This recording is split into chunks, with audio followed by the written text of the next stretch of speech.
So you clicked this video because you're either new to Overwatch and want to learn how to play the super cool Cyber Ninja Genji, or you just want to freshen up your Genji's game sense because you just got your cybernetic cheeks clapped and won too many games. Either way, you can't deny that Genji is one of the most fun but challenging heroes in the game, as he has a very high skill ceiling that rewards good game sense and good mechanics. In this video, I'll be breaking down Genji's abilities, ultimate, and basic game sense to help you become the most menacing Cyber Ninja weeb you were truly meant to be in Overwatch 2. Now, this is the first of many guide videos, so we'll be using a simple step-by-step breakdown for each and every hero in the game, consisting of roles and sub-role, abilities, strengths, weaknesses, and general tips. Now, quick note, some of these stats, abilities, and tips in the video are subject to change as the game updates throughout the season. So take that into account and know that I will try my best to update these videos as the game progresses. So starting things off with role and sub-role. Now, Genji is a DPS hero, which means he can output high amounts of damage but has a trade-off of low health pool. Because he's a damage dealing hero, he possesses a damage roll passive, which grants Genji 25% increase in reload speed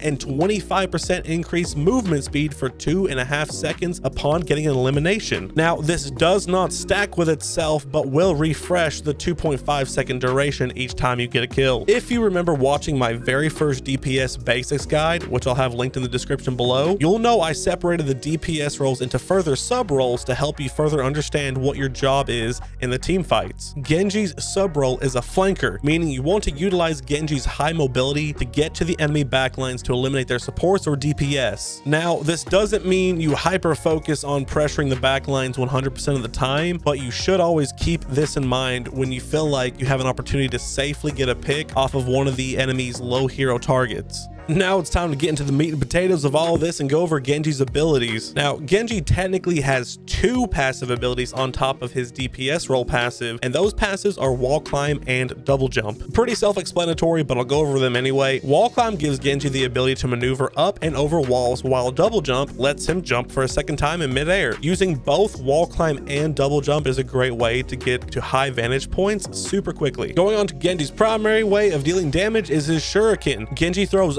3 at a time, and at the time of this recording, Genji's shurikens deal 29 damage apiece, making the overall damage 87 if all 3 hit the target. Genji can also throw these shurikens 2 different ways. His primary fire throws them in a straight line, while his secondary fire fans them out horizontally. The main difference between his primary and secondary fire is the speed and accuracy he throws the shurikens. His primary fire is slower but more accurate, and he throws them at a straight line one at a time. His secondary fire is a lot faster and can do more damage per second up close, but is less accurate due to the shuriken spread. Now, the next ability that Genji possesses in his kit is his deflect. Genji can deflect almost all attacks and abilities right back to the enemy. This is perfect for negating damage that would have resulted in your death, but do note that this deflect cannot deflect all attacks, just like Winston's zap or Zarya's primary fire. Now, the next ability we're going to go over is the most powerful tool in Genji's kit, and that is his swift strike. This ability dashes him forward, dealing 50 damage to everyone that he slashes through. What makes this ability so strong is that it refreshes upon getting an elimination. So if you use it, get a kill, it automatically is available to use without a cooldown. This is absolutely perfect for engaging low health targets by dashing in,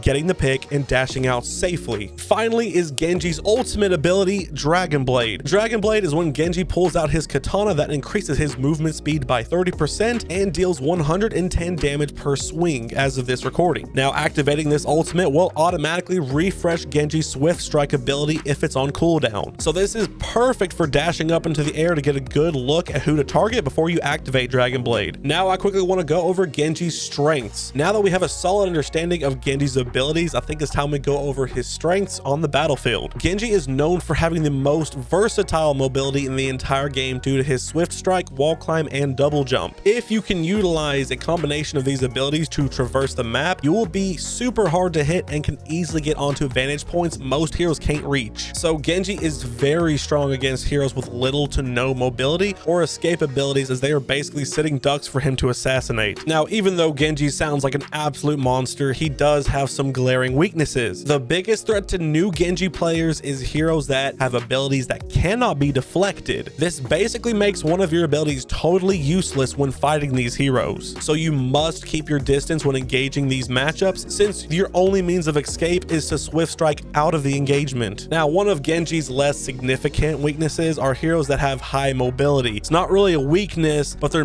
not the most ideal target because they can disengage from the fight very easily, wasting your time and effort in the engagement. The best time to engage these targets is when they are low on health and can be taken out quickly. So now that we have finally gone over Genji's basic skills, it's time to give you some solid tips and tricks for when you engage in team fights. Now, the first tip is going to seem pretty simple enough, but it's very important, and that is to eliminate your targets as quickly as possible. Genji is an assassin, so the quicker you can dash in and burst down the enemy and get to the next target, the better, because it gives the enemy less time to initially react to your movement, this giving you a better chance to rack up multiple kills and giving your team the advantage in the team fight. Now, speaking of quickly dealing damage, remember Genji's primary and secondary fire? Well, when you are far away from the enemy team, make sure to use your primary fire, as it's way more accurate and it's a great way to farm up your Dragon Blade. Spamming this in choke points, especially narrow choke points, is a great way to really build up your ultimate and get ready for that awesome Dragon Blade team kill. Now, on the other hand, you want to use your secondary fire for when you're close up and personal with the opponent, because Genji throws his shurikens much faster and the spread is accurate enough to land upon close combat, maximizing your damage per second when you're engaging up close. Now, real quick, I want to go back to Genji's deflect. A lot of players will usually throw up deflect for the whole duration to protect themselves, but a good tip is to offensively use it to ensure a pick on the enemy team. A really good example of this is when you engage an Ana. Now, most likely she's going to try to sleep dart you and get away safely, but if you can manage to predict when the sleep dart is coming up, you can deflect at the right moment so you can put her to sleep and ensure an easy elimination. Now, you'll notice once you start moving up in rank, people may catch on and stop firing at you once your deflect is in use. In these cases, it's better to just cancel the ability by pressing it again and continue to dish out more damage. This sometimes can even throw the opponent off, since they usually expect you to keep your deflect up for the whole 2-second duration. Now, one of the biggest deals with deflect is that it can be used to deflect ultimate abilities such as Graviton Surge, High Noon, and even more ultimates out there.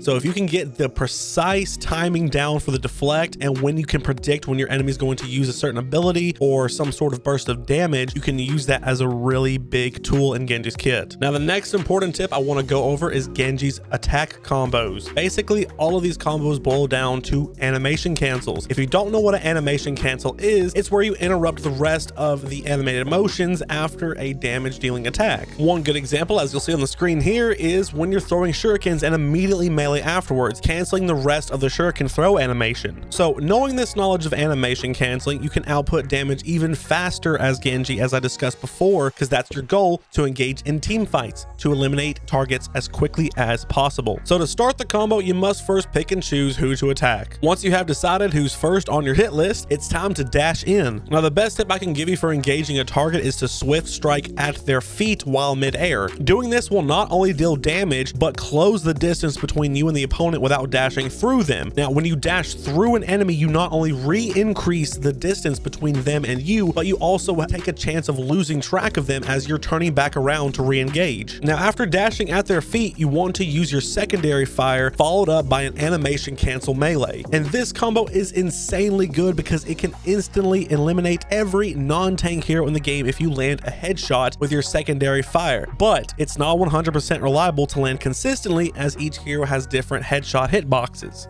So like always, you want to try to engage when the target is low. So consider using your primary fire before you dash in for the kill. Heck, even shoot the primary fire during or right after the dash so you can get that a little bit of extra damage before you initiate the combo. Now, the last combo I want to go over is actually much simpler, and it's Genji's Dragon Blade combo. This combo is when you use your Dragon Blade ultimate ability, and it consists of swift striking in on a target, swinging your blade until you get a kill, which is resetting your swift strike. You want to repeat this to the next next target, and so on and so forth until you're done. It really is as simple as that. So basically, you're going to swift strike into an enemy, swing about 2 times if it's a squishy, dash to the next one, swing twice, dash to the next one, swing twice, and that's history. Now, just really importantly to keep in mind, you may need to throw up your deflect while you're ulting to keep you safe from abilities that can interrupt your engagement, such as on a sleep dart. Now, to finally wrap up this guide video, I have one more general tip for you, and that is just synergize your ultimates with your teammates. Genji's Dragon Blade is super strong as it is already, but imagine the potential when you combine with other player ultimates. These ult synergies can wipe teams and give you and your team the upper hand in the match. Some great examples of this is a Zarya grab, a Reinhardt shatter,